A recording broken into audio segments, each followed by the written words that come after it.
தற்போதைய திமுக ஆட்சியில் அமைச்சர்களாக இருப்பவர்கள் தங்கள் சொந்த தொகுதியில் சிறப்பாக பணி செய்து இருக்கிறார்களா, அவர்களுக்கு திரும்ப தொகுதி ஒதுக்கீடு செய்யலாமா என்பது குறித்து ஆய்வு செய்யும்படி முதலமைச்சர் மு.க.ஸ்டாலின் உளவுத்துறையை கேட்டுக்கொண்டார். அதன்படி உளவுத்துறையினர் முதலமைச்சர் மு.க.ஸ்டாலின் வசம் ஒரு அறிக்கையை கொடுத்திருக்கிறார்கள். அதில் எந்த அமைச்சர்களுக்கு வெற்றி கிடைக்கும், எந்த அமைச்சர்கள் தோல்வியை தழுவார்கள் என்பது போன்ற தகவல்கள் அடங்கியுள்ளன. இது பற்றி ஜெம் தொலைக்காட்சி முதன்முதலாக தெரிவிக்கும் விரிவான செய்தி தொகுப்பை இப்போது பார்க்கலாம்.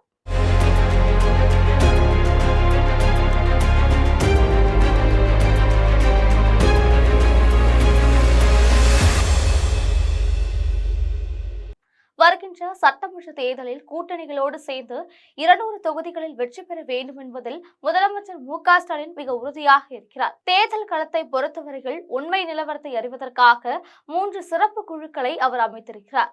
இந்த சிறப்பு குழுவினர் தமிழ்நாடு முழுவதும் மக்கள் மத்தியில் கருத்துக்களை கேட்டு அதன் அடிப்படையில் ஆய்வறிக்கைகளை முதலமைச்சர் மு.க.ஸ்டாலினம் தெரிவித்து வருகின்றனர். அந்த வகையில் தற்பொழுது திமுகவில் வேட்பாளர்கள் தேர்வு மும்முரமாக நடைபெற்று வருகிறது. இதில் தற்பொழுது அமைச்சர்களாக இருப்பவர்களுக்கு மீண்டும் தொகுதியை ஒதுக்கலாமா, எந்த அமைச்சர்கள் மீண்டும் வெற்றி பெறுவார்கள் என்பது குறித்து ஒரு ஆய்வறிக்கை முதலமைச்சர் மு.க.ஸ்டாலினிடம் தரப்பட்டிருக்கிறது. அந்த அறிக்கையில் சில அமைச்சர்கள் மட்டுமே வெற்றி பெறும் சூழ்நிலைகள் இருப்பதாகவும் பலர் தோல்வி முகத்தை சந்திக்கும் வாய்ப்புகள் இருப்பதாகவும் தெரிவிக்கப்பட்டிருக்கிறது. அந்த வகையில் அமைச்சர்கள் மா. சுப்பிரமணியன், அன்பில் மகேஷ் பொய்யாமொழி, சேகர் பாபு, தங்கம் தென்னரசு, மூர்த்தி, கீதா ஜீவன் ஆகியோர் மிக எளிதாக வெற்றி பெற்று வருவார்கள் என தெரிவிக்கப்பட்டுள்ளது.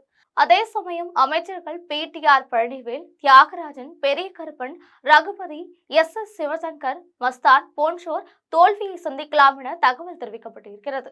எனவே இதன் அடிப்படையில் பெரும்பாலான அமைச்சர்களுக்கு மீண்டும் போட்டியிட வாய்ப்பு கிடைக்காது என தெரிய வந்திருக்கிறது. வருகின்ற சட்டமன்ற தேர்தலை பொறுத்தவரையில் யாருடைய சிபாரிசின் பெயரிலும் தொகுதி ஒதுக்கப்படக்கூடாது என மு.க.ஸ்டாலின் உறுதியாக இருக்கிறார். உளவுத்துறை தயாரித்து வரும் ரிப்போர்ட் அடிப்படையிலே வேட்பாளர்களை தேர்வு செய்ய வேண்டும் என திட்டமிட்டு இருக்கிறார். எனவே வேட்பாளர்களை தேர்வு செய்வதற்காக அமைக்கப்பட்ட குழுவினர் யாரை தேர்வு செய்தாலும் அவர் குறித்து உளவுத்துறையிடம் தகவல் அளித்த பின்னர் தான் தொகுதி ஒதுக்க வேண்டும் என்பதில் மு.க.ஸ்டாலின் உறுதியாக இருக்கிறார். எனவே பணம் செலவழித்தோ சிபாரிசின் பெயரிலோ இந்த முறை கட்சி பிரமுகர்கள் வேட்பாளர் தகுதி பெற முடியாது. அதே சமயம் உதயநிதி ஸ்டாலின் சிபாரிசு செய்யும் 40 வேட்பாளர்களுக்கும் நாடாளுமன்ற உறுப்பினர் கனிமொழி சிபாரிசு செய்யும் 28 உறுப்பினர்களுக்கும் வாய்ப்புகள் தருவதாக முதலமைச்சர் மு.க.ஸ்டாலின் உறுதியளித்திருக்கிறார். இதை தவிர பல அமைச்சர்கள் தொகுதி மாறி நிறுத்தப்படவும், அமைச்சர்கள் மற்றும் முக்கிய பிரமுகர்களின் வாரிசுகளுக்கு தொகுதி ஒதுக்கி தரப்படவும் ஏற்பாடுகள் நடந்து வருகின்றன.